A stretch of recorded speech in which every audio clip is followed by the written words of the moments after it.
এটা মজা অনুষ্ঠান এটালৈ গৈ আছোঁ। আপোনালোকে ভিডিঅ'টো লাষ্টলৈকে চাই থাকিব। অনুষ্ঠান মানে এটা বিশেষ অনুষ্ঠান।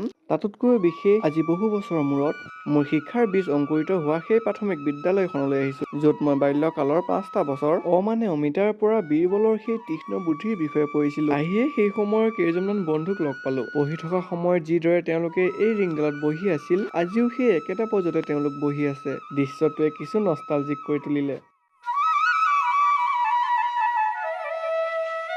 বিশেষ অনুষ্ঠানটি হ'ল বিদ্যালয়খনত বিদ্যালয় সপ্তাহ আয়োজন কৰিছে, আৰু এই বিদ্যালয় সপ্তাহৰ এটা কাৰ্যসূচী হৈছে ভেকচন প্ৰতিযোগিতা। প্ৰতিযোগিতাখনত প্ৰতিগৰাকী ছাত্ৰ ছাত্ৰীয়ে নিজৰ চৰিত্ৰটি ফুটাই তুলিবলৈ চেষ্টা কৰিছে। এগৰাকী ছাত্ৰীয়ে শিক্ষয়িত্ৰীৰ ৰূপত পাঠদান কৰিছে, ফালে আন দুগৰাকী ছাত্ৰই বিবাহৰ অভিনয় কৰিছে। এওঁক আকৌ মই ৰহিমলা বুলিহে ভাবিছিলোঁ। গছৰ পাত বস্ত্ৰ হিচাপে পৰিধান কৰা, হাতত জাঠি লৈ ঘূৰি ফুৰা এই চৰিত্ৰটিহে চিনি নাপালোঁ।